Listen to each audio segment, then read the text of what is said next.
మన ప్రభువైనటువంటి యేసుక్రీస్తు వారి ప్రశస్త నామంలో మన తండ్రి అయినటువంటి దేవునికి నా హృదయపూర్వకమైనటువంటి కృతజ్ఞతాస్తుతులు అర్పిస్తున్నాను.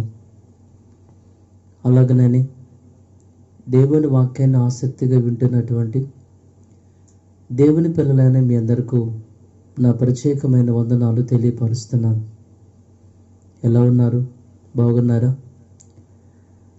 మరలా ఈరోజు ఈ ఆదివారం మీ మధ్య మీ గృహంలో మీ కుటుంబ సభ్యులకు దేవుని యొక్క మాటలు అందించే అవకాశాన్ని దేవుడు నాకు ఇవ్వటం, అనుగ్రహించటం నేను చాలా సంతోషంగా భావిస్తున్నాను. గత 3 ఆదివారాలు కూడా ఒక ప్రత్యేకమైన సందేశాన్ని మీ మధ్యకు తీసుకురావటం జరిగింది. ప్రేమించేటువంటి దేవుడు ప్రాణం తీస్తాడా అనే ఒక వినూత్నమైన సందేశాన్ని వినటానికి దేవుడు మనకు సహాయం చేస్తూ వచ్చాడు. అలాగే ఈరోజు కూడా మరొక పాఠాన్ని, దేవుని మాటలను మీ మధ్యకు తీసుకురావాలన్న ఆలోచనతో నేను వచ్చాను. శ్రద్ధ కలిగి మనం విందాం. దేవుని పిల్లలారా, ఈనాటి క్రైస్తవ సమాజానికి దేవుడు అంటే వారికి ఎలా అర్థమయ్యాడంటే, దేవుడు అంటే కేవలము అవసరాలు తీర్చేవాడు, అలాగనని ఆపదలు వచ్చినప్పుడు ఆదుకునేవాడు. అలాగనని ఎప్పుడైనా బైబిల్ కనుక తీస్తే కొన్ని వాక్యాలు మాత్రమే అండర్లైన్, ఇంకా మేలు కలిగించే మాటలు మాత్రమే అండర్లైన్ చేసుకుని, అంటే నీ రాకపోకలేందు యెహోవా నీకు తోడుగా ఉంటాడు, ఏ తెగులు నీ గుడాలను సమీపించదు, అలాగనని దేవుడు నిన్ను తలగా ఉంచుతాడు కానీ తోగ్గా ఉంచడు, నీవు అప్పు ఇచ్చేవాడుగా ఉంటేవే కానీ అప్పు తీసుకునేవాడుగా ఉండవు. ఇలాంటి కొన్ని వాక్యాలు మాత్రమే మన వాళ్ళు అండర్లైన్ చేసుకుని వాటిని నెంబర్ వేసుకుంటూ వాటిని ధ్యానం చేస్తూ ఉంటారు. ఇది మాత్రమే నేటి క్రైస్తవ సమాజానికి తెలుసు అని చెప్పాలి. దేవుని పిల్లలారా, ఒక నాణెం ఉందంటే దానికి బొమ్మ, బొరుసు అని 2 ఉంటాయి. అలాగనని దేవుడు అంటే ఒక పక్కనే ఒక కోణంలో నుంచి మనము ఆలోచన చేసి ఇదే దేవుడు అని మనం అనుకోవటం అపోహ. ఒక కోణంలో దేవుడు మంచివాడు, ప్రేమించేవాడు, రక్షించేవాడు, కాపాడేవాడు. కానీ ఆయనకి మరొక కోణం ఉంది, మరొక రూపం ఉంది. అది మనుషులకు తెలియదు, చెప్పేవాళ్ళు లేరు అని చెప్పాలి. నాణ్యానికి మరొక రూపం ఉంది, 2 రూపాలు, 2 కోణాలు ఉంటాయి. అలాగే దేవునికి మరొక కోణం కూడా ఉంది. తప్పు చేసిన వారిని, పాపం చేసిన వారిని మాత్రం కూడా ఉంచడు, ఖచ్చితంగా వారికి శిక్ష వేసి చంపుతాడు. దాంట్లో సందేహం లేదు. ఇలాంటి విషయాలు మనకు చెప్పేవాళ్ళు ఎవరు లేరండి, ఎవరు లేరు. ఒకవేళ చెప్పేవాళ్ళు కనుక మన మధ్య బోధకులు ఉంటే ఎలాంటి వాళ్ళు ఉంటారంటే, బోధకులు దేవుడు నిన్ను ప్రేమిస్తాడు, రక్షిస్తాడు, సహాయం చేస్తాడు, స్వస్థపరుస్తాడు, దీవిస్తాడు, మేలులు, ఇలాంటి మాటలే తప్ప జనాల మధ్యకు వాస్తవాన్ని తీసుకెళ్లేటువంటి బోధకులు లేరు. ఎందుకంటే ఇలాంటివి చెప్తేనే జనాలు ఆసక్తి కలిగి వస్తారు తప్ప నీవు తప్పు చేస్తే నిన్ను బ్రతకనివుడు, చంపుతాడు అనే మాటలు చెప్తే ఎవరు రారని అవి చెప్పటం మన వాళ్ళు మానేశారు. ఈ రోజున నాలాంటి వాళ్ళు ముందుకొచ్చి దేవుని కొన్న మరొక కోణం, బైబిల్లో ఉన్న అసలు విషయాలని బయట పెడుతూ ఉంటే చాలామందికి వీళ్ళకి ఎలా అనిపిస్తుందంటే, ఇదేంటి ఇలా మాట్లాడుతున్నారు, ఎలా చెప్తున్నారేంటి, యెహోవా సైన్యములకు మరి అధిపత, ఆయనకు సైన్యం ఉందా, ఆయన యుద్ధాలు చేస్తాడా, ఇవన్నీ వింటున్నప్పుడు ఇదేంటి బోధ కొత్తగా ఉందే అని ఆలోచించే వాళ్ళు చాలామంది ఉన్నారు. ఇవన్నీ బైబిల్లో ఉన్నాయి, కానీ ఏనాడు మన వాళ్ళు చదవలేదు, ఎవరు వీళ్ళకి చెప్పలేదు. ఈ రోజున వాస్తవాన్ని బయట పెడుతుంటే అందరూ ఆశ్చర్యపోతున్నారు. చిన్నప్పటి నుంచి వీటి జోలికి వెళ్ళలేదు, వాటి గురించి పట్టించుకోలేదు, చదవలేదు, ఎవరు మనకు చెప్పలేదు. ఇప్పుడు వింటుంటే మనకు ఆశ్చర్యం వేస్తుంది. దేవుని పిల్లలారా, దేవుని గురించిన విషయాలు బైబిల్ గ్రంథంలో తండ్రి ఎందుకు రాయించాడంటే భూమి మీద ఉన్న ప్రతి మనిషికి ప్రతి వచనం తెలియాలి అనే ఉద్దేశం. ఒక వాక్యాన్ని మనం చూద్దాం. కీర్తన గ్రంథంలో నుంచి 89వ అధ్యాయము వచనం 7 చూద్దాం. పరిశుద్ధ దూతల సభలో ఆయన మిక్కిలి భీకరుడు, దేవుడు మిక్కిలి భీకరుడు, తన చుట్టూనున్న వారందరికంటే భయంకరుడు. చాలమ్మా, దేవుడు భీకరుడు, ఆయన భయంకరుడు అని ఉంటుందండి. ఈ మాటలు మనం వింటామండి. ఇవన్నీ బైబిల్లో, మీ చేతుల్లో ఉన్న బైబిల్లో ఉన్న మాటలే తప్ప నా దగ్గరున్న బైబిల్లో మాటలే కాదండి.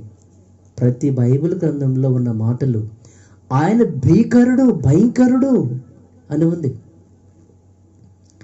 ఏమండి, ఆయన భయంకరుడు కాబట్టి మనకన్నా ముందు పుట్టినటువంటి సృష్టి దేవునికి ఎలా భయపడుతున్నాయి ఒకసారి మనం ఆలోచిస్తే, ప్రకటన గ్రంథము 20వ అధ్యాయము ఒకసారి చూద్దాం.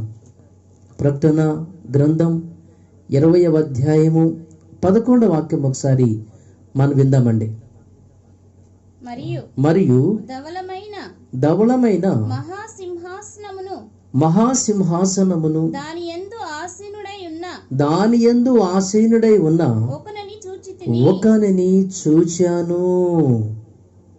భూమి ఆకాశములు ఆయన సముఖము నుండి పారిపోయెను. ఏమండి, భూమి ఆకాశములు అందలి సమస్తము, ప్రకృతి మొత్తం, పంచభూతములు దేవుని చూచి భయపడి పారిపోయినవి అని మనం చూసామండి. అంటే ప్రకృతికి దేవుడంటే భయం ఉంది. అలాగే మనకన్నా ముందు పుట్టిన దేవదూతలు దెయ్యాలుగా మారినాయి కదండి. పంచభూతాలన్నా దేవదూతలే. అలాగే దెయ్యాల గురించి కూడా ఒక మాట మనం చూస్తే యాకోబు 2వ అధ్యాయము 19వ వాక్యం చూద్దాం. దేవుడు ఒక్కడే అని నీవు నమ్ముచున్నావు, అలాగు నమ్ముట మంచిదే. దయ్యములను నమ్మి వణుకుచున్నవి. ఏమండి, ప్రకృతి వణికి పారిపోతుంది. దెయ్యాలు కూడా నమ్మి వణుకుచున్నవి. ఏమండి, ఈ విశ్వమంతయు, ప్రకృతి కానివ్వండి, దెయ్యాలు కానివ్వండి, పంచభూతాలు కానివ్వండి, సమస్తము కూడా దేవుడంటే భయపడుతున్నాయి. కానీ మరి మనిషికి దేవుడంటే భయం ఉందా అండి? రోమీలకు రాసిన పత్రిక 3వ అధ్యాయము 18వ వాక్యం కనుక మనం చూస్తే, వారి కన్నుల ఎదుట దేవుని భయము లేదు. ఏమండి, ఈ ప్రపంచ జనాంగానికి దేవుడంటే భయం లేదు అనుందండి. ప్రకృతి భయపడుతుంది, దెయ్యాలు భయపడుతున్నాయి, దేవదూతలు, పంచభూతాలు సమస్తము భయపడుతున్నాయి. కానీ మనిషికి దేవుడంటే భయం లేదండి. ఏమండి, దెయ్యాలంటే బాగా భయం. దేవుడు కనిపించడు, దెయ్యాలు కూడా కనిపించవు.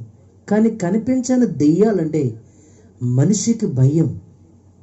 చీకటి అంటే భయం.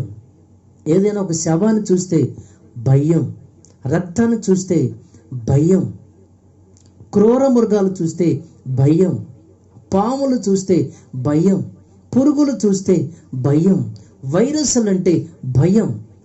మనిషి అన్నిటికీ భయపడుతున్నాడు.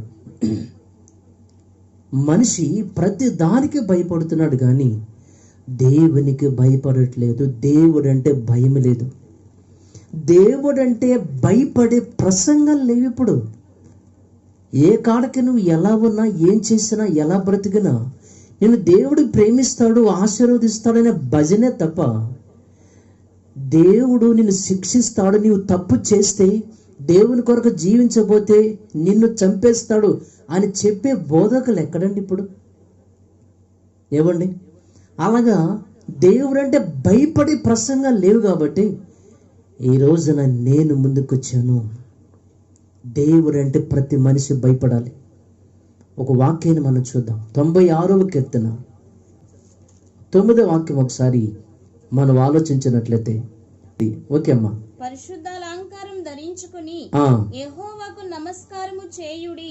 యెహోవాకు నమస్కారము చేయండి సర్వభూజనులారా, సర్వభూజనులారా ఆయన సన్నిధిని వణుకుడి. యెహోవాకు నమస్కారం చేయండి, సర్వభూజనులారా ఆయన సన్నిధిని వణకండి. యెహోవా రాజ్యము చేయుచున్నాడు, లోకము కదలకుండా స్థిరపడి ఉన్నది. న్యాయమును బట్టి ఆయన జనములను పరిపాలన చేయును. పరిపాలన, న్యాయమును బట్టి దేవుడు పరిపాలన చేయును. ఈ వార్తను అన్య జనులలో ప్రకటించండి అని చెప్పాడండి దేవుడు. ఈ వార్తను మీరు అన్య జనాంగానికి ప్రకటించండి. ఈ వార్త మీరు ప్రకటన చేయండి. ఏమని ప్రకటన చేయాలి? ఏమని చేయాలి? సర్వభూజనులారా ఆయనకు మీరు నమస్కరించండి, ఆయన సన్నిధిని వణకండి. ఆయన న్యాయమును బట్టి తీర్పు తీరుస్తున్నాడని మీరు ప్రకటన చేయండి అని చెప్పాడు. కాబట్టి నేను ఈ రోజున గత కొన్ని వారాల నుంచి ప్రత్యేకించి ఈ కరోనా వైరస్, దేవుడు కరోనా ఆయన వైరస్తో ఈ ప్రపంచం మీద యుద్ధం చేస్తున్నాడు. ఆ యుద్ధాన్ని నేను తెలియపరచడానికి కొన్ని వారాల నుంచి నేను ప్రయత్నం చేస్తున్నాను. నా ప్రసంగాలవే, నా మాటలు మీకు అర్థం అవ్వాలని. ఈ వార్తను మీరు చెప్పండి. ఏమని చెప్పాలి? సర్వభూజనులారా ఆయనకు నమస్కరించండి, ఆయన సన్నిధిని వణకండి. ఆయన న్యాయమును బట్టి పరిపాలన చేస్తున్నాడని, తప్పు చేసిన వారిని శిక్షిస్తున్నాడని వైరస్ల ద్వారా మీరు వెళ్ళి ప్రకటన చేయండి అన్నాడు. కాబట్టి నేను ముందుకొచ్చి ఈ రోజున యూట్యూబ్లో చెప్తున్నాను. నా మాటలు మీకు అర్థం అవ్వాలండి. అందుకే చాలామంది ఏంది ఈయన ఎలాంటి ప్రసంగాలంటే, దేవుడు చెప్పాడు నాకు చెప్పమని. జనాలకు భయాన్ని కలిగించు, వణకమని చెప్పు, భయపడమని చెప్పు, ప్రకటన చేయమన్నాడు. కాబట్టి నేను చేస్తున్నా. కాబట్టి దేవుని పిల్లలారా, ఈ సమయం నేను మీకు చెప్పే విషయం, ఆయన సన్నిధిని మనమందరం వణుకుదాం, భయపడదాం. ఆయన అత్యున్నతమైన సింహాసనం పైన ఆసీనుడై ఉన్నాడు. మనం పురుగులమంటే, దేనికి పనికిరాని చెత్త అండి. దేవునికి భయపడాలి. ప్రపంచంలో ప్రతి దానికి భయపడి నీవు దేవునికి భయపడవా? ఆయన చూడటం లేదులే, ఆయన ఏమి చేయడులే, ఆయన కనపడటం లేదులే అని నువ్వు అనుకుంటున్నావా? కనిపిస్తుంది కదా ప్రపంచానికి ఆయన ఏం చేస్తున్నాడు. ఈరోజు నా మాటలను వెళ్తున్నాను నేను. దేవుని పిల్లలారా, ప్రపంచంలో ఉన్నటువంటి ప్రతి దేశాలకు కూడా సైన్యం ఉంటుంది అని మీకు మొన్న చెప్తా వచ్చాను. త్రివిధ దళాలు, air force, navy force, paramilitary, ఇవన్నీ ఆర్మీ. ఈ సైన్యానికి ఒక అధిపతి ఉంటాడు. ఈ త్రివిధ దళాలకు ఒక అధిపతి ఉంటాడు. ఆయనే రాష్ట్రపతి, సుప్రీం. అని ఏం చెప్తే అది చేయాలి, ప్రథమ పౌరుడు. అలాగే దేవునికి కూడా సైన్యం ఉంది. ఆ సైన్యానికి ఆయనే అధిపతి, దళపతి, ఆయన సైన్యాధిపతి. ఇంతగా దేవునికి సైన్యం ఎందుకండి అనే డౌట్ మీకు రావచ్చు. అలా అనుకుంటే ప్రతి దేశానికి సైన్యం ఎందుకండి? ఏమండి, ప్రతి దేశానికి త్రివిధ దళాలు ఉంటాయి. ప్రతి దేశానికి సైన్యం ఎందుకంటే శత్రువులు ఉంటారు కాబట్టి, ప్రతి దేశానికి విరోధులు ఉంటారు కాబట్టి, యుద్ధం వచ్చినప్పుడు వారి మీద దాడి చేయడానికి, విరోధుల మీద ప్రతీకారం చేయటానికి సైన్యం. ప్రతి దేశానికి సైన్యం ఉంటుంది. శత్రువుల మీద, విరోధుల మీద దాడి చేయడానికి, యుద్ధం చేయడానికి. అలా అయితే మరి దేవునికి శత్రువులు ఎవరున్నారు, దేవునికి విరోధులు ఎవరున్నారు అని మనం ఆలోచిస్తే, దేవుని పిల్లలారా, దేవునికి భిన్నంగా బ్రతికే వాళ్ళందరూ దేవునికి విరోధులే. అలాగే దేవుని పిల్లలకు విరోధులుగా బ్రతికే వాళ్ళు కూడా దేవునికి విరోధులే. నిర్గమాకాండం 23వ అధ్యాయం చూద్దామండి. 23వ అధ్యాయం 22వ వాక్యం ఒకసారి విందామండి. నిర్గమాకాండంలో నుంచి 23వ అధ్యాయం 22 చూద్దాం. అయితే నీవు ఆయన మాటను జాగ్రత్తగా విని నేను చెప్పినది యావత్తు చేసిన ఎడల, నేను చెప్పినది యావత్తు నీవు చేసినట్లయితే, అంటే దేవుడు ఆనాటి జనాంగానికి ఒక మాట ఇస్తున్నాడండి. ఏమండి, దేవుడు ఆనాటి జనాంగానికి ఒక మాట, దేవుడు మాట ఇచ్చాడంటే ఎంతకాలమైనా, ఎన్ని సంవత్సరాలైనా చేస్తాడండి, నెరవేరుస్తాడు. ఆయన మనిషి కాదండి. మాట ఇచ్చి తప్పటానికి దేవుడు మాట ఇస్తే నెరవేరుస్తాడు. ఆయన అబ్రహాముకి 75 సంవత్సరాల వయసప్పుడు మాట ఇచ్చాడు. ఏమనంటే, నేను నీకు బిడ్డనిస్తానని, నీ గర్భాన్ని దీవిస్తానని. ఏమండి, మాట ఇచ్చిన 25 సంవత్సరాల తర్వాత 100 సంవత్సరాలు, 100వ సంవత్సరమున ఇస్సాకుని చేశాడు. నీ ఉన్నటువంటి ఇక కానాను దేశానికి నీ 4వ తరాన్ని మరలా తీసుకొచ్చి ఈ దేశాన్ని వారికి అప్పగిస్తానన్నాడు.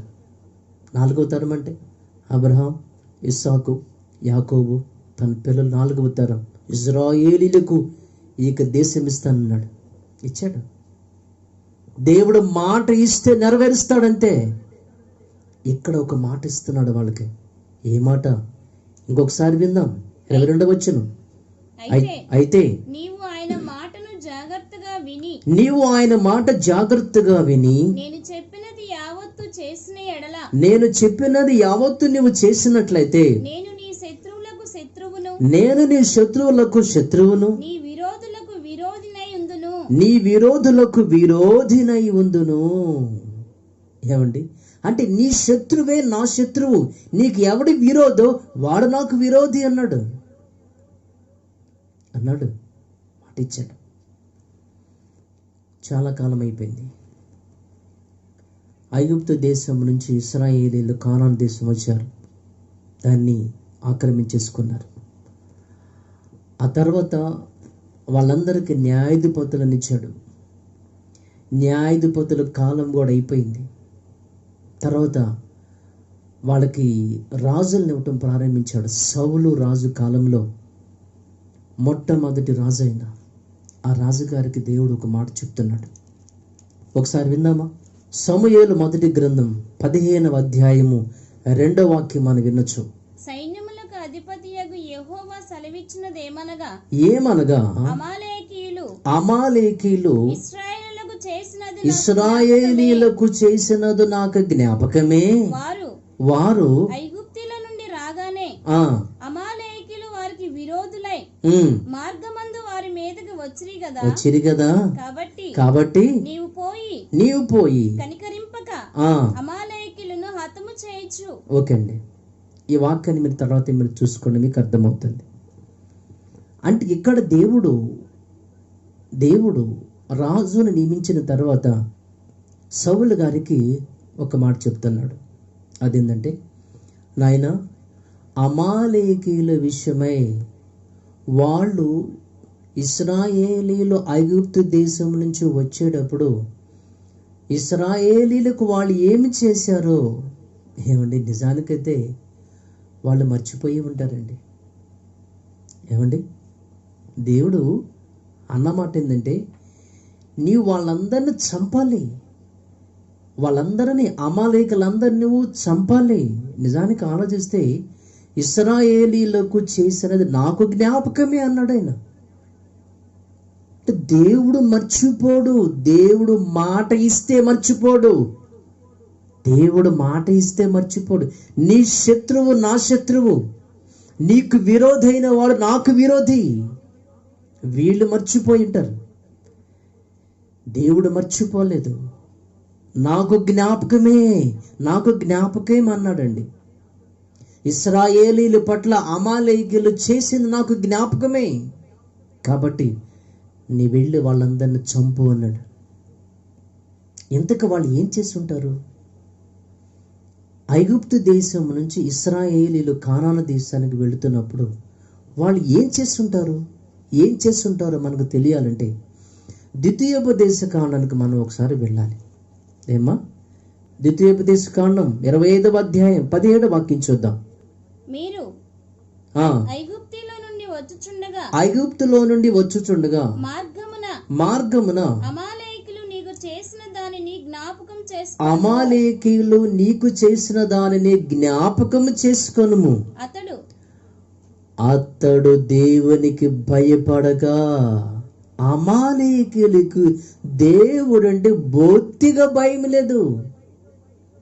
దేవుడన్నా, దేవుని పిల్లలన్నా, దేవుని సైన్యం అన్నా, దేవుని సేన అన్నా భయం లేదు. అమాలేకీయుడికి భయం లేదు. నేనంటే భయం లేదు అసలు వాడికి. ఏం చేశాడు? నీవు ప్రయాసపడి అలసి ఉన్నప్పుడు నీ వారిలో నీ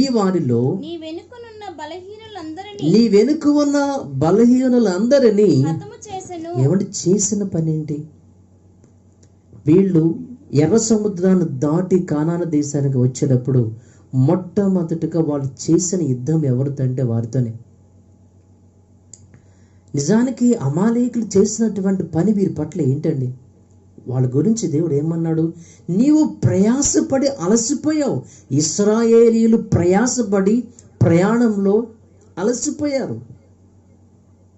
ఏమండి?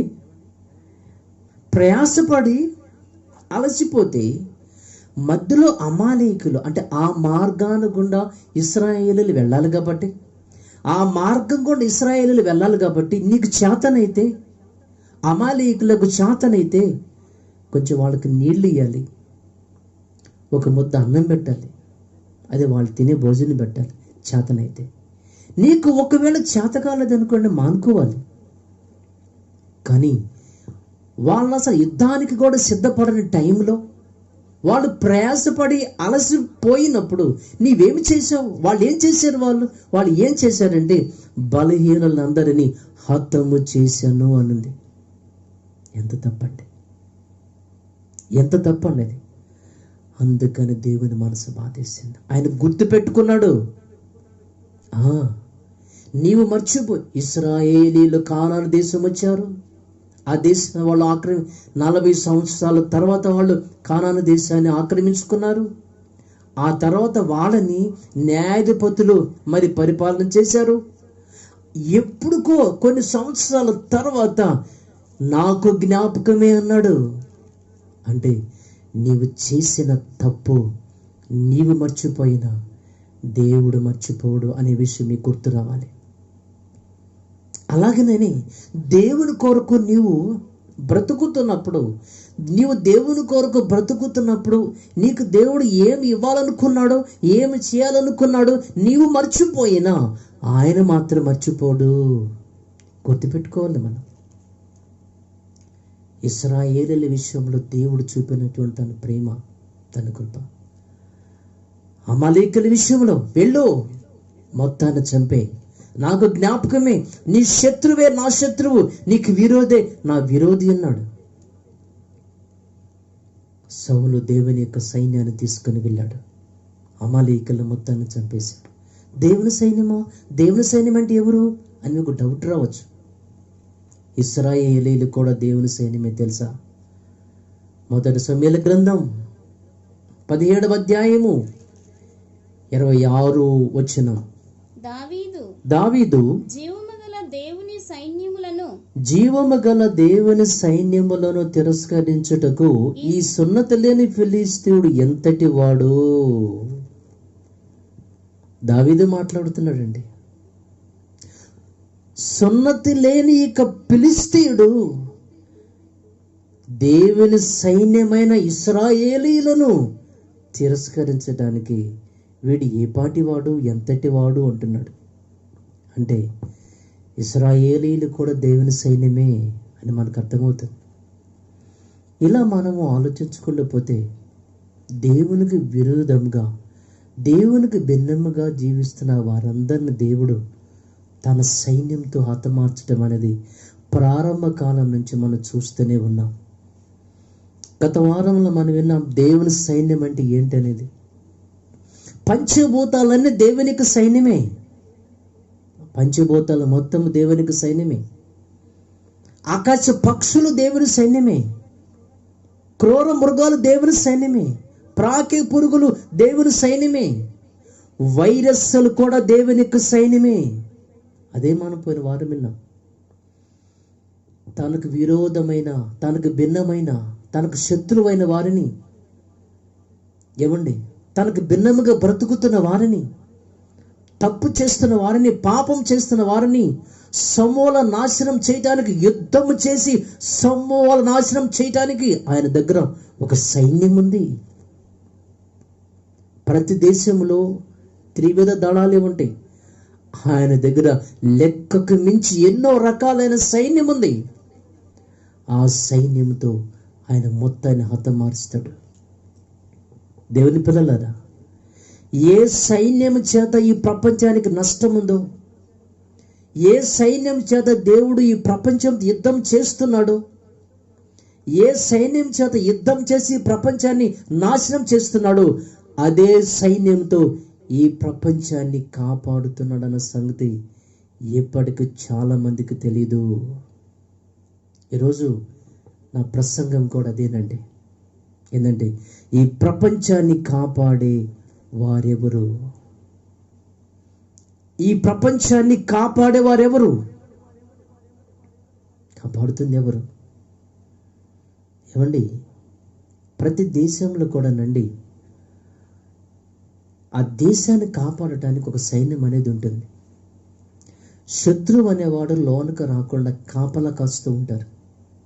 శత్రువు అనేవాడు లోపల రాకుండా కాపలా కాయటకు ప్రతి దేశానికి సైన్యం ఉంటారు. అయినప్పటికీ కూడా శత్రువు అయిన వాడు ఏం చేస్తాడంటే తన యొక్క తెలివిని ఉపయోగించి ఏదో ఒక రీతిగా లోపలికి చొరబడుతున్నాడు. అలా దేశంలోనికి చొరబడి ఆ దేశం యొక్క నాశన విషయంలో ప్రధాన పాత్ర వహించే వాళ్ళు చాలామంది ఉన్నారు. ఫర్ ఎగ్జాంపుల్గా అమెరికా దేశం ఉంది, అగ్రదేశం, అగ్రరాజ్యం. అమెరికా దేశానికి ఉన్న సైన్యం, వారికి ఉన్న వెపన్స్ ఎవరికి లేవు కదండి. అయినా WTC టవర్ ఎలా పేర్చబడింది? ఏమండి, అట్టా అనేటువంటి ఒక పైలట్ దూసుకెళ్ళిపోయాడు, WTC టవర్స్ని గుద్దేశాడు. అది మనందరికి తెలిసిన విషయం. అంటే బోర్డర్లో సైన్యం అనేది సెక్యూరిటీగా ఉన్నప్పటికీ కూడా శత్రువు ఏదో ఒక రీతిగా లోనికి వచ్చేస్తున్నాడు. జనసంచారం ఎక్కువగా ఉన్నటువంటి ప్రాంతంలో బాంబులు పెడుతూ ఉంటాడు, లేదంటే తానే మానవ బాంబుగా మారిపోయి జన సంహరణ చేస్తూ ఉన్నారు ఉగ్రవాదులు. ఇదంతా మనకు తెలిసిన విషయం. ఎంత సెక్యూరిటీ ఉన్నా సరే మనుషులను కాపాడటం కష్టమవుతుంది. మన దేశంలో చూసుకుందాం. ఎగ్జాంపుల్గా రాజీవ్ గాంధీ గారు ఉన్నారు. రాజీవ్ గాంధీ గారు తన చుట్టూ సెక్యూరిటీ ఉన్నారు. సెక్యూరిటీ ఉన్నప్పటికీ కూడా దాను అనేటువంటి ఒక 16 సంవత్సరాల ఒక లేడీ ఒక మానవ బాంబుగా వచ్చేసింది, ఆయన ముందు పేల్చేసుకుంది. సెక్యూరిటీ ఉన్నా సరే ఎవరు ఆయనను కాపాడలేకపోయారు. అందుకని ప్రత్యేకమైన సెక్యూరిటీ పెట్టుకుంటున్నారు, స్పెషల్గా ప్రైవేట్ సెక్యూరిటీ లాగా. అలా వాళ్ళ అమ్మగారు కూడా చేశారు. మనకు తెలియదేముంది. ఇందిరాగాంధీ గారి విషయంలో తన సెక్యూరిటీయే, తన యొక్క బాడీ సెక్యూరిటీ గార్డు, తన బాడీకి సెక్యూరిటీ గార్డు, తన సెక్యూరిటీ గార్డు ద్వారానే ఆమె చంపబడిందన్న సంగతి ఈ ప్రపంచానికి తెలిసిన విషయమే కదండి. దేవుని పిల్లలారా, అంటే చుట్టూ సెక్యూరిటీ ఉన్నా, బోర్డర్లో సెక్యూరిటీ ఉన్నా, మన వ్యక్తిగతంగా బాడీకి సెక్యూరిటీ పెట్టుకున్నా సరే మనలను కాపాడటానికి ఎవరి వల్ల కావటం లేదు. అర్థమైందండి? దీన్ని బట్టి మనము ఈ లోకంలో మనుషులను నమ్ముకున్న వృధానండి. మీకా గ్రంథం 7వ అధ్యాయం ఒకసారి మనం ఆలోచిస్తానండి. మీకా గ్రంథము 7వ అధ్యాయము 2వ వచనం నుంచి 6వ వచనం వరకు గనక మనం చదివితే మీరందరూ ఖచ్చితంగా మీరు తర్వాత ఈ వాక్యాలు మొత్తం మీరు చూడాలి. ఎవరు చూడకుండా ఉండద్దు. ఇప్పుడంటే అన్ని రిఫరెన్స్ చదవటం కొంచెము మనకి టైము సరిపోదు కాబట్టి నేను మామూలు చెప్పుకుంటూ వెళ్తున్నాను. మీకా గ్రంథం 7:2 నుంచి 6 వరకు ఉంటుంది. ఏమనంటే, నీవు నీ బంధువులను నమ్మొద్దు, రక్త సంబంధికులను నమ్మొద్దు, ఆత్మీయులను నమ్మొద్దు, ముఖ్య స్నేహితులు ఉంటే అస్సలు నమ్మొద్దు, ఈ లోకంలో ఎవరిని నమ్మొద్దు అనేది ఆ వాక్యాల యొక్క సారాంశము. ఏమండి? ఆ వాక్యాల యొక్క సారాంశం ఏంటంటే, నీవు ప్రపంచంలో ఎవరిని నమ్మొద్దు, ఏ మనిషిని నమ్మొద్దు అనేది దాని యొక్క సారాంశం. మరి ఎవరు నమ్మాలి? ఎవరు నమ్మాలంటే బైబిల్ మొత్తానికి మధ్య అధ్యాయం ఆ వచనమే బైబిల్లో ఉన్న రెఫరెన్స్లకి మధ్య వచనం అందరికి తెలిసింది. కీర్తన గ్రంథం 118వ అధ్యాయము 8వ వాక్యం ఒకసారి మనం విందామండి. మనుషులను నమ్ముకొనుట కంటే యెహోవాను ఆశ్రయించుట మేలు. రాజులను నమ్ముట కంటే యెహోవాను ఆశ్రయించుట మేలు. చాలండి, ఎంత గొప్ప మాట దేవుడు రాయించాడండి. మనుషులను నమ్ముకునే దానికన్నా ఏ మనిషి నమ్ముకున్నా ప్రతి మనిషి మంచోడు కాదు, స్వార్థపరుడు, లంచగొండలు, ఇవన్నీ మనం చూస్తే ఉంటే ఎక్కడ. ఎవరిని నమ్మద్దు, దేవుడిని మనం నమ్ముకోవాలి అని చెప్తూ వచ్చాడు. ఎందుకోసం అనంటే, నిన్ను కాపాడేది ఆయన మాత్రమే కాబట్టి. నిన్ను కాపాడేది, నీ పట్ల శ్రద్ధ చూపేది, నీ పట్ల ప్రేమ చూపేది ఆయన మాత్రమే కాబట్టి. దేవుని పిల్లలారా, తల్లి గర్భంలో ఒక చిన్న కణముగా నువ్వు ప్రారంభించబడినప్పుడు అమ్మ జానుడి పొట్టలో ఒక చిన్న ఉమ్మ తొట్టిలో ఒక 9 మాసాలు నిన్ను ఉంచి అక్కడి నుంచి సురక్షితంగా బయటకు తీసుకొచ్చింది ఎవరనుకున్నారు? ఏమండి? అసలు భూమి మీదకు రాకముందే, నీవు అసలు పుట్టకముందే నీకు ఏమేమి కావాలో అనేది నీవు అడక్కమునిపే సమస్తాన్ని దేవుడు ఏర్పాటు చేశాడు. ఒక సూర్యుడినిచ్చాడు. 6 అడుగుల ఈ మనిషికి ఇంత పెద్ద సూర్యుడు అవసరమా అండి? ఏమండి? ఇన్ని రకాల ఫల వృక్షాలు అవసరం అండి? ఇన్ని రకాల కూరగాయలు అవసరం అండి? ఇన్ని రకాల మాంసాలు మనకు అవసరం అండి? దేవుని స్టేటస్ అండి అది. తన పిల్లలమైన మనకు ఏమి తక్కువ కాకుండా సమృద్ధిగా ఉండాలని దేవుడు కొన్ని 100 కోట్ల సంవత్సరాలు కష్టపడి పని చేసి ఈ విశ్వాన్ని మన కోసం ఆయన చేసి మనకిచ్చాడండి. ప్రకృతిని మనకు ఫ్రీగా ఇచ్చాడండి, ఫ్రీగా. నీవు భూమి మీదకి వచ్చిన తర్వాత ఆయన మాట వినవని నీవు పాడైపోతావు అనే సంగతి దేవునికి తెలిసిన ఈ ప్రకృతిని నీకు ప్రసాదించాడు ఫ్రీగానే. మత్తయి గారి సువార్త 5వ అధ్యాయము 45వ వాక్యం ఒకసారి మనం విందామండి. ఆయన చెడ్డవారి మీదను మంచివారి మీదను తన సూర్యుని ఉదయింపచేసి నీతిమంతుల మీదను అనీతిమంతుల మీదను ఏమండి? మంచి వాళ్ళ మీదే సూర్యుడు ఉదయించాలి అని దేవుడు పెట్టలేదండి. మంచి వాళ్ళ మీద వర్షాలు పడాలి, పంటలు పండాలని దేవుడు పెట్టలేదండి. మంచి వాళ్ళ మీదను చెడ్డ వాళ్ళ మీదను ప్రకృతి ఫ్రీగా ఫ్రీగా ఇచ్చేసాడండి దేవుడు. నిజానికి చెప్పాలంటేనండి ప్రకృతికి ఇష్టం లేదండి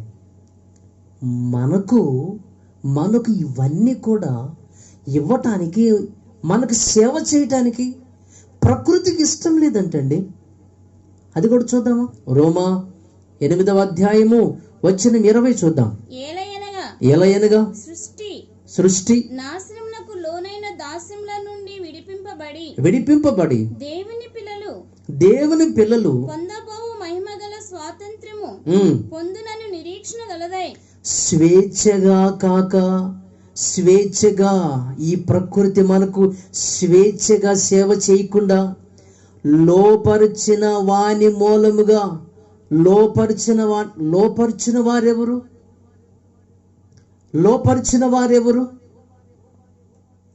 ఏమండి?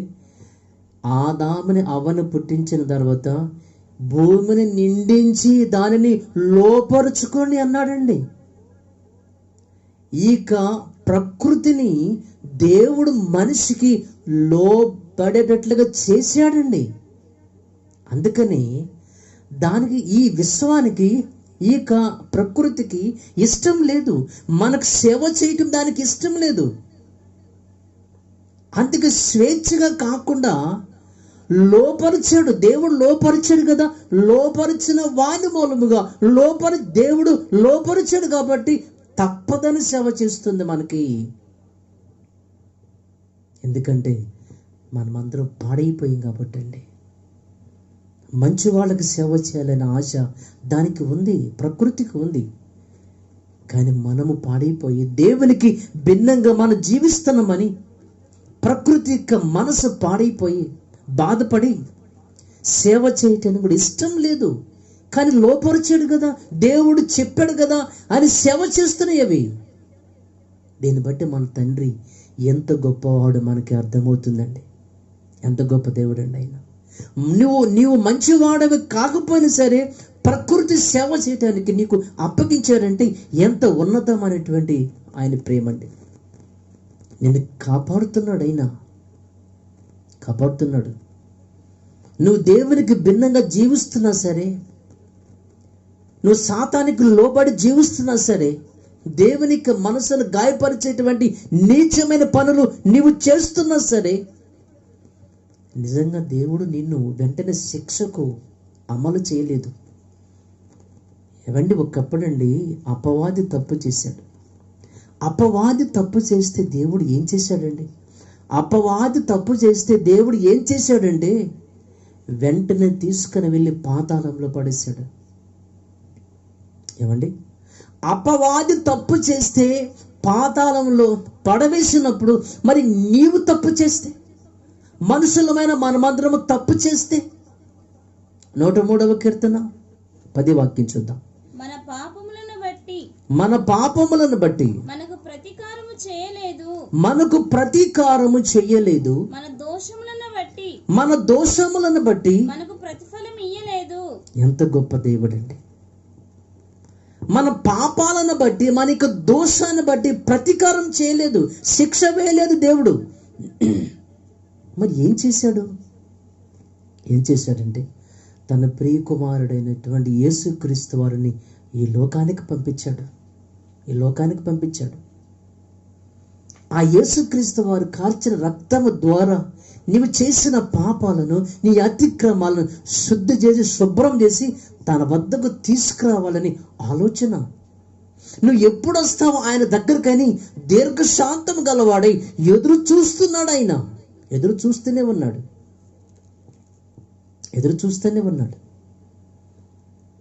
నువ్వు ఒకవేళ గనక మారు మనసు పొంది బాప్తిసం పొంది దేవుని బిడ్డగా ఉంటే ఎన్ని రాయితీలండి దేవుడు మనకు, ఎన్ని రాయితీలండి ఆయన.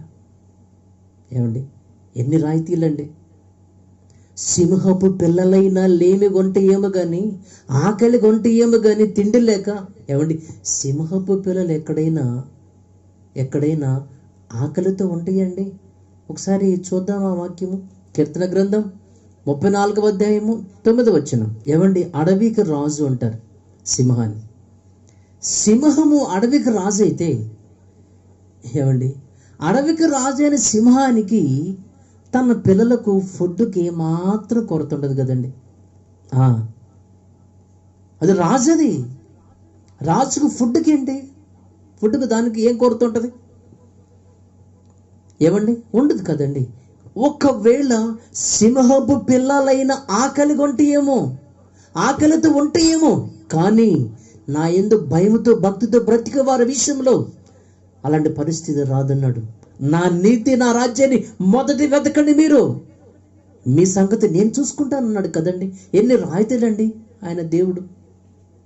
నా కొరకు మీరు కనుక జీవిస్తే, బ్రతికితే, ఇదిగో నా సైన్యం మీకు తోడుగా ఉంటుంది. అక్కడే వచనం 7, 34వ అధ్యాయము వచనం 7 చూద్దాం.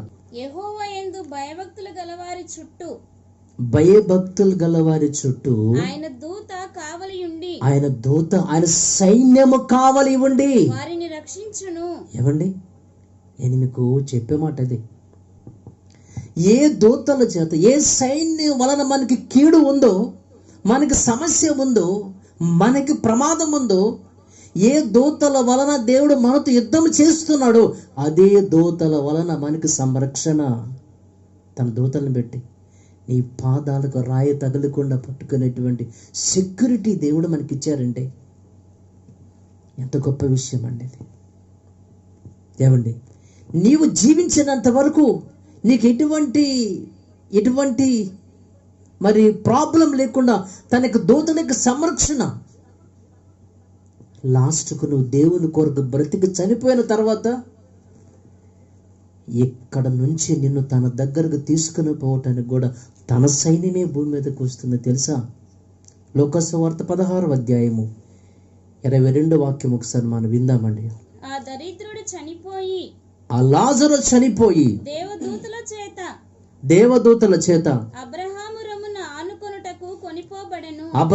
రొమ్మున ఆనుకొనుటకు కొనిపోబడెను. దేవదూతల చేత, తన సైన్యము చేత.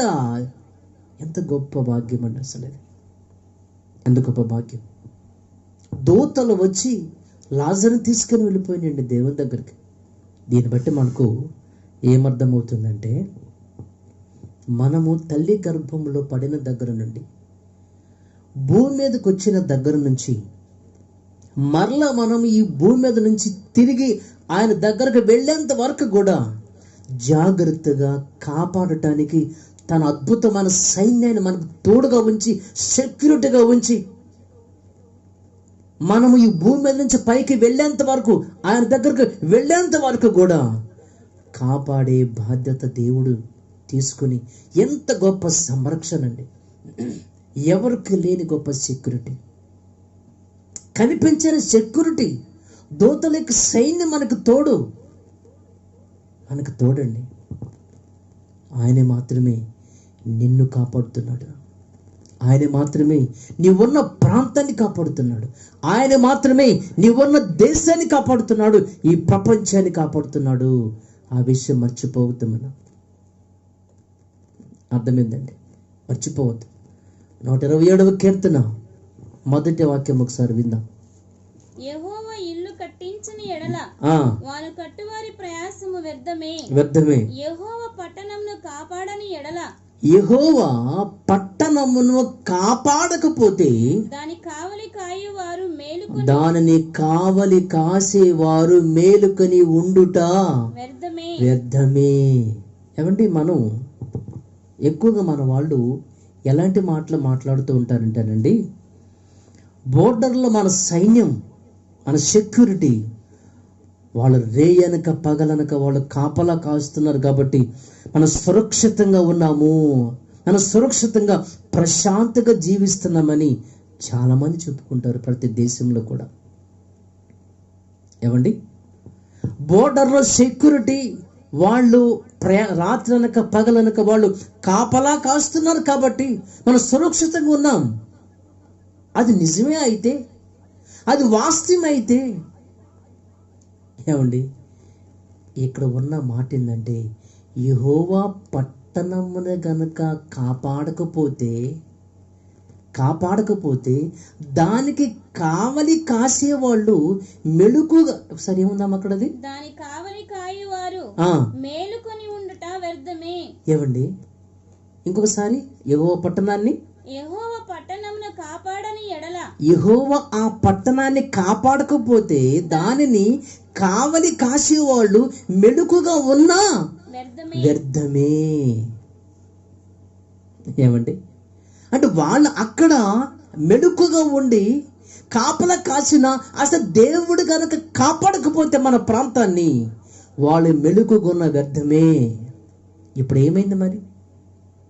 దేవుడు ఈ ప్రపంచాన్ని కాయటం మానేశాడు. దేవుడు ఈ ప్రపంచాన్ని కాచినంత వరకు, కాపాడినంత వరకు, నిన్ను, నీ ప్రాంతాన్ని, నీకు దేశాన్ని దేవుడు కాపాడినంత వరకు నీవు సురక్షితంగానే బ్రతకలేదా? హాయిగా లేవా నువ్వు? దేవుడు ఇక ప్రాంతాన్ని, మన దేశాన్ని, మనకి పట్టణాన్ని, మనకి దేశాన్ని, మనకి ప్రాంతాన్ని, ఇక ప్రపంచాన్ని కాపాడినంత వరకు నీవు హాయిగా సురక్షితంగా బ్రతకలేదా? ఉదయాన్నే లేచి, హడావుడికి లేచి వంట చేసి నీ పిల్లలకు క్యారేజ్ పెట్టి స్కూల్కి హాయిగా పంపించావు. వ్యాన్లోనో లేదంటే మరి తర్వాత మరి బస్సో లేదంటే సైకిలో లేదంటే మరి బైకో కాలేజీ స్కూల్కి వెళ్ళి హాయిగా వచ్చేసాడు. ఈవినింగ్ కల్లా నీవు పొద్దున లేచి నీ పనులు నువ్వు చేసుకుని ఉద్యోగమనో లేదంటే మరి కూలి పననో ఏదో ఒక పనికి ప్రశాంతంగా వెళ్ళావు, ప్రశాంతంగా వచ్చావు, ఏ ప్రాబ్లం లేకుండా. దేవుడి ప్రపంచాన్ని కాపాడినంత వరకు ఇలాగే జరిగింది. షాపింగ్లు చేసావు, బజారుకి వెళ్ళావు, బీచ్లకి వెళ్ళావు, పార్కులకి వెళ్ళావు, సినిమాలకి వెళ్ళావు, షికార్లకి వెళ్ళావు, ప్రయాణాలు చేసావు. ఎంత దూరమైన బస్సుల్లోను, ట్రైన్లోను, విమానాల్లో ప్రయాణాలు చేసావు. హాయిగా వెళ్ళావు, హాయిగా వచ్చావు, సురక్షితంగా బ్రతికావు. దేవుడు ఈ ప్రపంచాన్ని కాపాడినంత వరకు ఇప్పుడు ఏమైందంటే ఆయన ఈ ప్రపంచాన్ని, ఈ ప్రాంతాన్ని, ఈ పట్టణాన్ని కాపాడటం మానేశాడు. యుద్ధం చేస్తున్నాడండి. వైరస్ని పంపించాడండి యుద్ధం చేయమని. కాపాడట్లేదు. యెహోవా ఈ పట్టణాన్ని, నీ ప్రాంతాన్ని, ఈ దేశాన్ని కాపాడపోతే పరిస్థితి ఎంత ఘోరంగా ఉంటుందో ఇప్పటికి ప్రపంచమంతా చూస్తూ ఉన్నారు. దేవుడు ఈ ప్రాంతాన్ని, నీ పట్టణాన్ని కాపాడినంత వరకు నీవు సురక్షితంగానే ఉన్నావు, హాయిగా బ్రతికావు.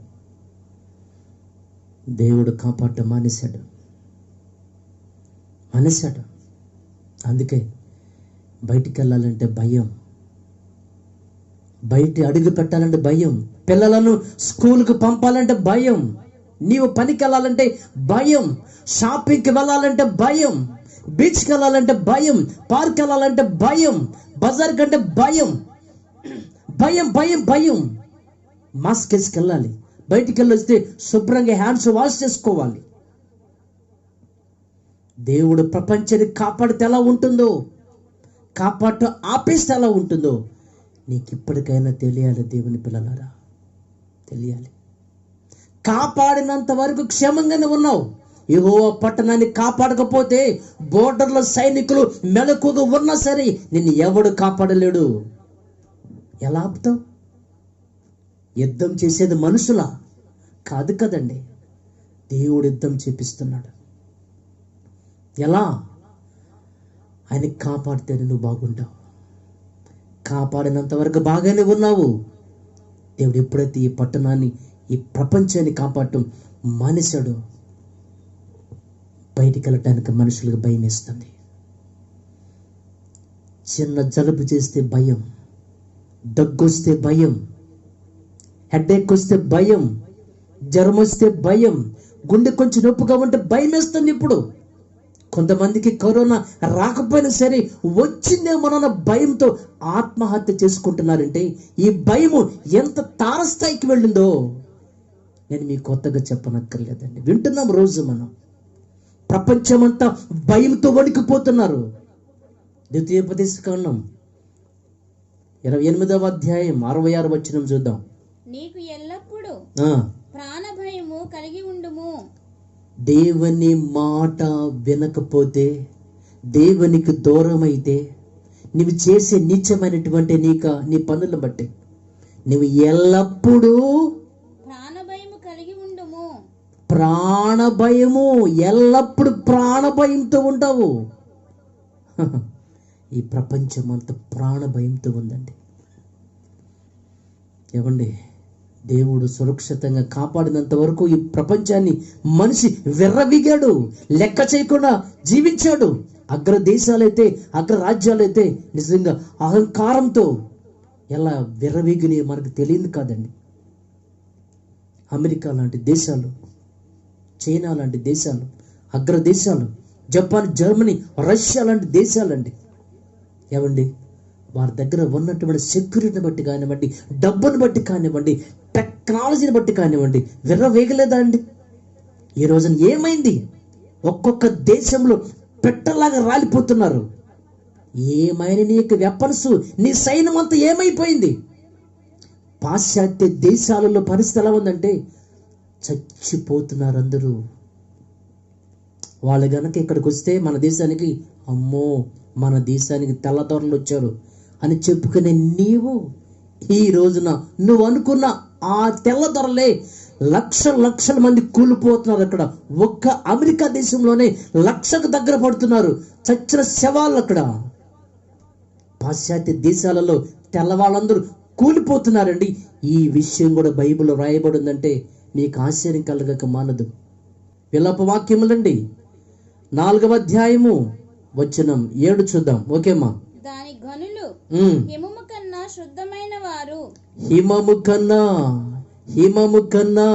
శుద్ధమైన వాళ్ళు, వారు పాల కంటే తెల్లని వారు.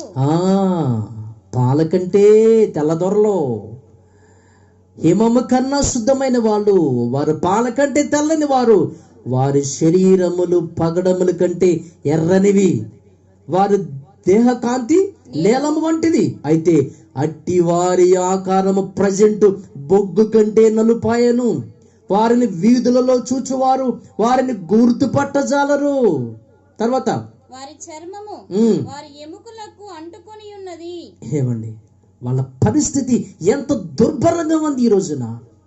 తెల్లవాళ్ళ యొక్క పరిస్థితి ఏమయ్యారు? రెచ్చిపోయావు కదా, అహంకారంతో విర్రవీగారు కదా. మరి వీళ్ళు తెల్లవాళ్ళందరూ పాశ్చాత్య దేశాలలో పెట్టలాగా నేల రాలిపోతున్నారంటే ఒకసారి మీరు ఆలోచించండి.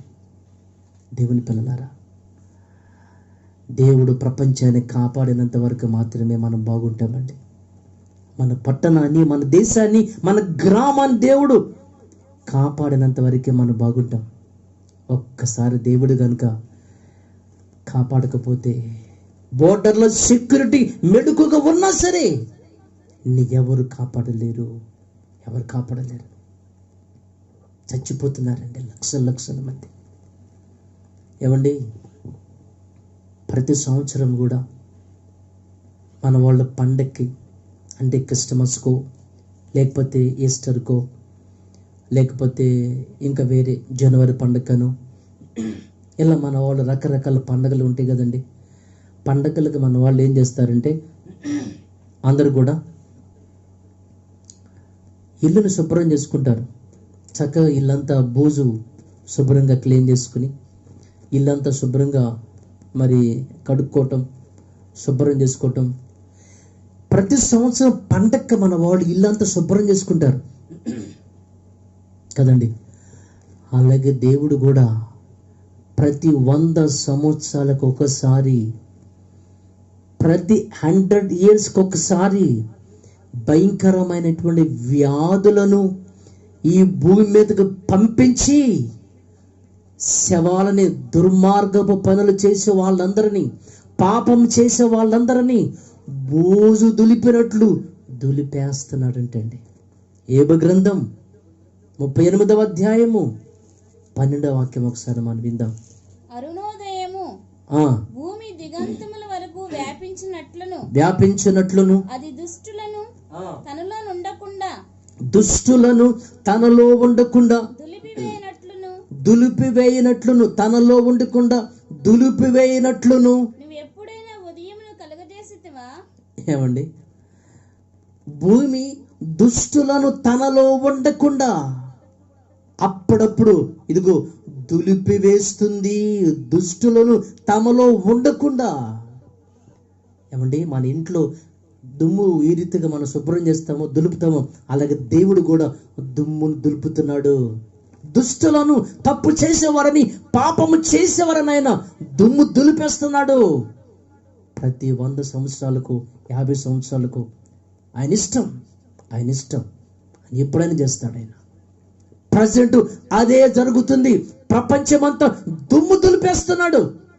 ఎవరైతే తప్పు చేశారో, పాపం చేస్తున్నారో వీళ్ళందరినీ కూడా దుమ్ము దులిపేస్తున్నాడు దేవుడు. హాయిగా ఉందండి. ప్రకృతి చాలా బాగుంది. ధ్వని కాలుష్యం లేదు, శబ్ద కాలుష్యం లేదు, పొగ కాలుష్యం లేదు. ఏమండి, నీరు స్వచ్ఛంగా, మన వాళ్ళు చెప్తున్నారు మొన్న గంగానది నీరంటే కాశీకి వెళ్ళినప్పుడు అది చాలా మురుగు కాలంలాగా ఉంటాయి అంటండి. కానీ ఇప్పుడైతే స్వచ్ఛమైన నీరంటండి. అయిపోయిందండి. ఎందుకని స్వచ్ఛమైపోయింది? అంతకుముందు హిమాలయ పర్వతాలు కనిపించేవి కాదు. ఇప్పుడు ఢిల్లీ నుంచి చూస్తుంటే చక్కగా హిమాలయ పర్వతాలు కనిపిస్తున్నాయి ఏంటంటే, అందమైనటువంటి పర్వతాలు. ప్రకృతి చాలా రమణీయంగా మన వాళ్ళ ఫోటోలు తీసి టీవీలో పెడుతున్నారు. అంతకుముందు ఎన్ని సంవత్సరాలైందో కనిపించి అక్కడి నుంచి చూస్తే. ఎందుకని? కాలుష్యం మొత్తం పాడైపోయింది. ఇప్పుడు దేవుడు మొత్తాన్ని దుమ్ము దులుపుతూ ఉంటే ప్రకృతి మొత్తం కూడా శుభ్రమైపోతుంది. దులిపేస్తున్నాడు. ఎంతవరకు దులుపుతాడో తెలీదు, ఎప్పటి వరకు తెలీదు, ఎంతమందిని లేపేస్తాడో తెలీదు. నా ప్రియమైన దేవుని పిల్లలారా, సమస్తం దేవుడు తన యొక్క ఆధీనంలో ఉంచుకున్నాడండి. నా మాటలు మీకు అర్థమవ్వాలండి. దేవుడు కాపాడినంత వరకు నీవైనా, నీ బ్రతుకైనా. ఒక్కసారి దేవుడు యెహోవా పట్టణమును కాపాడకపోతే నీ బ్రతుకు ఏమవుతుంది? ఇదిగో మన ప్రపంచాన్ని చూస్తున్నాం కదా, ఈ రోజున చూస్తున్నాం కదండి. ఏమండి, ఇప్పటికే మన యొక్క రాష్ట్రంలో ఇప్పటికి 3 సార్లు లాక్డౌన్ పెంచారండి. 3వసారి పెంచారు. ఏమండి, 3 సార్లు లాక్డౌన్ పెంచితేనే ఆర్థిక వ్యవస్థ చిన్నాభిన్నమైపోయి ఎంత భయంకరంగా ఉందంటే, ఇప్పటికే మన రాష్ట్రంలోనంటండి 500 కోట్లు ఇప్పటికే అప్పు చేశారు. ఎందుకని? పరిస్థితి అలా ఉందండి. ఏమండి, ఇంట్లో ఉండి కూర్చొని తింటే ఎంతకాలం అని తింటాడండి? ఉన్నంత వరకు తింటాడు. ఆ తర్వాత మరి ఇక పేదవాళ్ళ సంగతి ఏంటండి? ఏమండి, ఆకలి ఎంతమంది ఈ రోజునండి. అసలే మన దేశం అంటే మరి వలస బ్రతుకులండి, వలస కార్మికులు ఎక్కువ. ఏమంటే మన దేశంలో వలస కార్మికులు ఎక్కువ అండి. ఒక్క హైదరాబాద్లోనే 1500 మంది వలస కార్మికులు ఉన్నారండి. ఒకసారి మీరు ఆలోచించండి.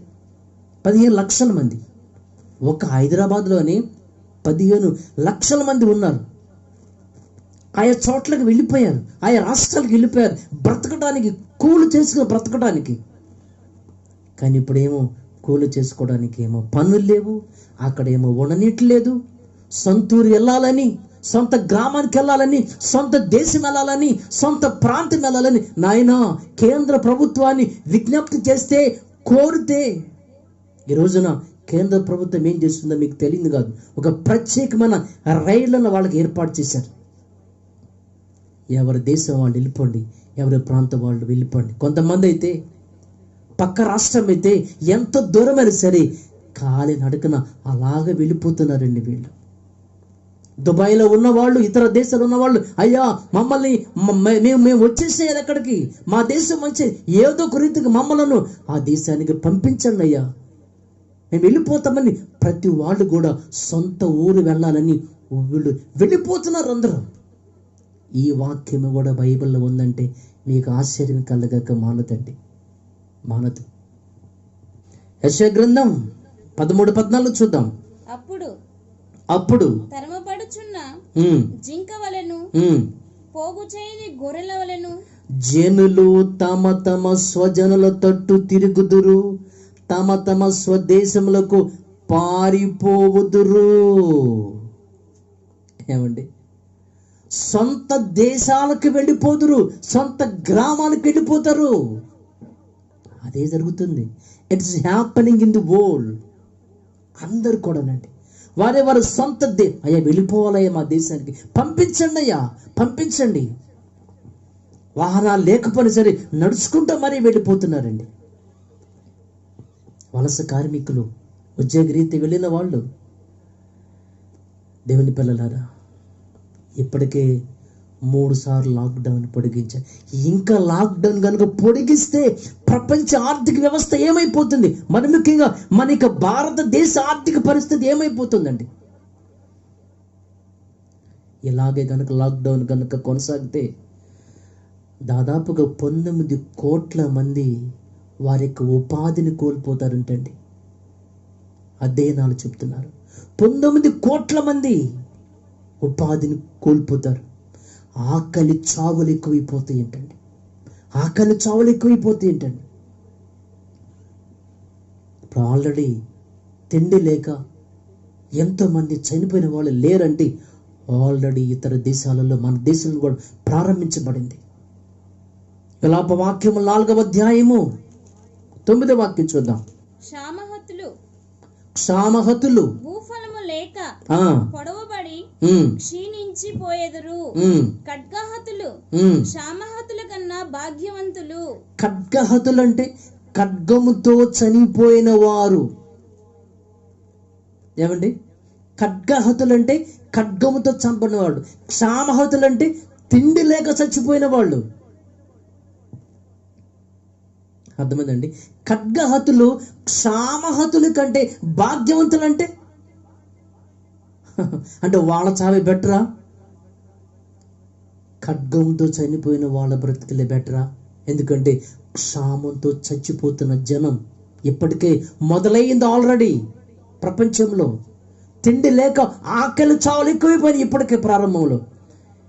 ఇవన్నీ ఒక్కసారి మనం ఆలోచిస్తానండి, దేవుడు ఈ పట్టణాన్ని కాపాడకపోతే, ఈ ప్రపంచాన్ని కాపాడకపోతే, నీ దేశాన్ని కాపాడకపోతే, నీ ఊరిని కాపాడకపోతే, నిన్ను కాపాడకపోతే ఈ ప్రపంచం యొక్క పరిస్థితి ఎంత దుర్భరంగా తయారవుతుందో, ఎంత భయంకరమైపోతుందో ఒక్కసారి ఆలోచించండి. మీరు ఒక్కసారి ఆలోచించండి. దేవుడి యొక్క ప్రపంచాన్ని కనుక కాపాడకపోతే పరిస్థితి ఎంత దారుణంగా ఉంది. ఈ రోజున ఎంత దారుణంగా ఉంది. యెహోవా పట్టణాన్ని కాపాడకపోతే దానికి కావలి కాసేవాళ్ళు మెలకుగా ఉన్నా సరే వేస్టే. అందుకే మన దేవుడు ఈ ప్రాంతాన్ని కాపాడాలి, ఈ ప్రపంచాన్ని కాపాడాలి. ఆయన గనక కాపాడకపోతే ఇంకా భవిష్యత్తుని ఊహించడానికే భయంకరంగా ఉంటుందండి. ఇంక ఎలా ఉంటుందో పరిస్థితి, ఎంత ఘోరంగా ఉంటుందో పరిస్థితి. నేను ఎవరు రక్షిస్తారు? నిన్ను ఎవరు రక్షిస్తారు? ముగిస్తున్నాను. ఆఖరిగా కీర్తన గ్రంథం 33వ అధ్యాయము 16. ఏ రాజును సేనా బలము చేత రక్షింపబడడు, ఏ వీరుడును అధిక బలం చేత తప్పించుకొనడు. రక్షించుటకు గుర్రము అక్కరకు రాదు, అది దాని విశేష బలము చేత మనుషులను తప్పింపజాలదు. వారి ప్రాణమును మరణము నుండి తప్పించుకొనుటకు, కరువులో వారిని సజీవులను కాపాడుటకును యెహోవా దృష్టి ఆయన యందు భయభక్తులు గల వారి మీదను, ఆయన కృప కొరకు కనిపెట్టే వారి మీదను నిలుచుచున్నది. చాలండి. నీ గుర్రములు కానివ్వండి, నీ రాజులు కానివ్వండి, నీ యొక్క సైన్యం కానివ్వండి, నీ యొక్క డబ్బు కానివ్వండి, ఉగ్రత దినమందు నీ ఆస్తి అక్కరకు రాదని సామెతలు మనం వినలేదు ఎన్నోసార్లు. ఎవరు నేను కాపాడతారు? ఎవరు నేను కాపాడతారు? వారి ప్రాణమును మరణము నుంచి తప్పించుటకును, 18వ వచనం, వారి ప్రాణమును మరణము నుంచి తప్పించుటకును, కరువులో వారిని సజీవులనుగా కాపాడుటకును. క్షామములు కాపాడటానికి, మనిషి యొక్క ప్రాణాన్ని కాపాడటానికి ఎవరు కాపాడేది? ఆయన యందు భయభక్తులు గల వారి మీదను, ఆయన కృప కొరకు కనిపెట్టి వారి మీదను నిలుచుచున్నది యెహోవా దృష్టి. అంటే ఈ ప్రపంచాన్ని కాపాడేది ఎవరు మనకు అర్థమవుతుంది. ఒక రాజు, ఒక సైన్యము, నీ డబ్బు, నీ గుర్రాలు, నీ ఆస్తులు ఏది కూడా నిన్ను రక్షించలేదు. ఏది నీకు నీకు నీకు రక్షణ రాదు. దీనివల్ల కూడా నిన్ను రక్షించేది, నిన్ను కాపాడేది ఆయన. ఈ ప్రపంచాన్ని కాపాడేది ఆయన ఒక్కడు మాత్రమే, ఆయన ఒక్కడు మాత్రమే. అందుకని చివరిగా నేను మీకు చెప్పే విషయం ఏంటంటే, సర్వభూజనులారా యెహోవాకు నమస్కరించి ఆయన సన్నిధిని వణకండి. ఇదే ఇంకా ఫైనల్గా 96వ కీర్తనలో మనం విన్నాం, సర్వభూజనులారా, సర్వభూజనులారా, సర్వభూజనులారా యెహోవాకు నమస్కరించండి, ఆయన సన్నిధిని వణకండి. ఎందుకంటే ఈ ప్రపంచాన్ని విపత్తు నుంచి కాపాడేది, వైరస్ నుంచి కాపాడేది, నిన్ను కాపాడేది, నీ కుటుంబాన్ని కాపాడేది, నీ పట్టణాన్ని కాపాడేది, నీ దేశాన్ని కాపాడేది వన్ అండ్ ఓన్లీ ఒక్కడే ఒక్కడు, ఆయనే తండ్రి అయిన దేవుడు. కాబట్టి ఆయనకు నమస్కరించండి, ఆయన సన్నిధిని వణకండి, భయపడండి, భయపడండి. ఆ కరోనా ఏముందిలే, అలా వచ్చేదిలే, అలా పోతుందిలే అని అనుకుంటున్నావా? ఇంక నీ దాకా రాలేదులే అని అనుకుంటున్నావా? వస్తే కానీ నీకు అర్థం కదా, ఎగతాళి అనుకుంటున్నావా? నీకేమన్నా మరి ఇది ఎగతాళిగా ఉందా? దేవుని పిల్లలారా, టేక్ ఇట్ ఈజీగా తీసుకోబోకండి. దేవుని యొక్క ఉగ్రత అంటే చస్తావు, జాగ్రత్త, చస్తావు. భయముతో వణుకుతూ జాగ్రత్తగా నీ జీవితాన్ని కాపాడుకు. దేవునికి భయపడు. ప్రపంచంలో ప్రతి దానికి భయపడే నీవు దేవునికి భయపడవా? అదే చెప్పాడు, సర్వభోజనులారా ఆయనకు నమస్కరించండి, ఆయన సన్నిధిని వడకండి. ఎందుకంటే ఈ ప్రపంచాన్ని కాపాడేది. ఇప్పటికీ ఆర్థిక వ్యవస్థ దెబ్బతిని చిన్నాభిన్నమైపోయి భవిష్యత్తు పరిస్థితి ఏమవుతుందో అర్థం కాని పరిస్థితి అయిపోతుంది. ఇలాంటి భయంకరమైన పరిస్థితుల్లో ఈ ప్రపంచాన్ని కాపాడేది దేవుడే. కాబట్టి ఆయన దగ్గరికి రండి, మోకరించండి, ప్రార్థన చేసుకుందాం. కళ్ళు మూసుకోండి. ప్రేమగల తండ్రి, కృపామేడ, సర్వోన్నతుడా, మీకు స్తోత్రములైనా ఈ సమయంలో మీ పిల్లలకు తండ్రి అతి విలువైన, అతి శ్రేష్టమైన మీ మాటలు చెప్తూ వచ్చాను నాయనా. ఈ ప్రపంచము, మా దేశం, మా రాష్ట్రం, మా జిల్లా ఆర్థిక వ్యవస్థ చిన్నాభిన్నమైపోయింది నైనా. మీ దెబ్బకి అతలాకుతలమైపోయింది నైనా. మీరు ఈ ప్రపంచాన్ని కాపాడినంత వరకు, మా దేశాన్ని కాపాడినంత వరకు మేమందరం సురక్షితంగానే ఉన్నాము నైనా.